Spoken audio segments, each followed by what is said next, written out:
No meio do vasto exército romano, um grupo de oficiais ocupava um lugar central no comando das tropas da cavalaria. Eles eram chamados de decuriões. Eles eram responsáveis por comandar esquadrões de cavaleiros e demonstraram um compromisso inabalável com o Império Romano e com as legiões. Com a sua designação diretamente ligada ao comando de 10 homens, o decurião assumiu uma posição vital como oficial subalterno, responsável por comandar uma tropa de cavalaria nas legiões e também nas unidades auxiliares que eram montadas.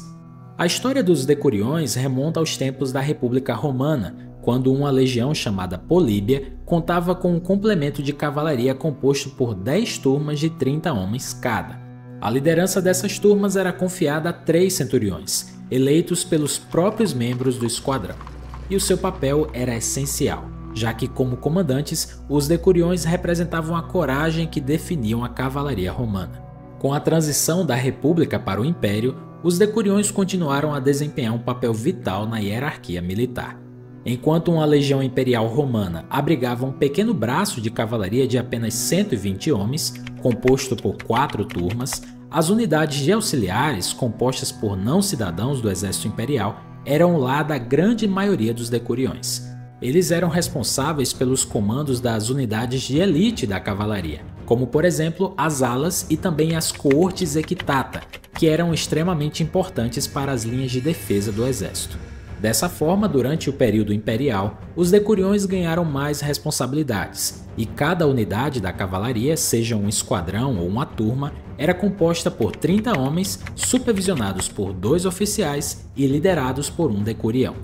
Esses esquadrões, agrupados, formavam uma ala da cavalaria, e cada ala abrangia 480 cavaleiros, o equivalente a 16 turmas e 16 decuriões, todos sob o comando de um prefeito.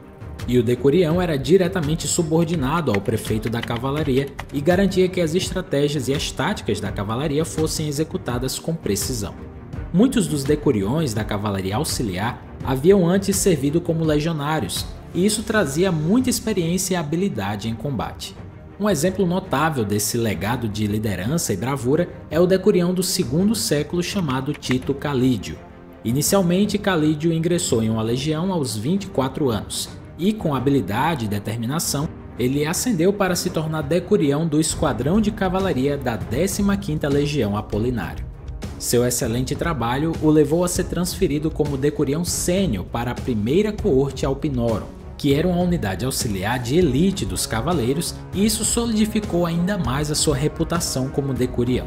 Mesmo diante das turbulentas reviravoltas do conflito, Calídio demonstrou uma lealdade inabalável ao seu dever e à sua unidade, e retornou várias vezes à primeira coorte Alpinorum, mesmo depois da sua transferência da 15ª Legião Apolinário para o Oriente.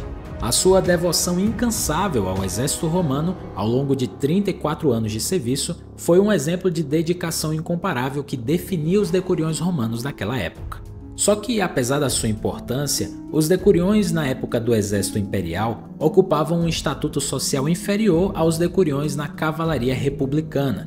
Muitos deles eram plebeus ou membros de aristocracias tribais nativas, destacando a mudança no status social e político dentro do império que estava crescendo cada vez mais. Dessa forma, o trabalho do decurião se tornou fundamental para a defesa do Império Romano. E nesse vídeo que está aparecendo aqui do lado eu vou detalhar mais sobre as táticas de batalha, salários e o treinamento de toda a cavalaria romana. Então já aproveita e clica no vídeo.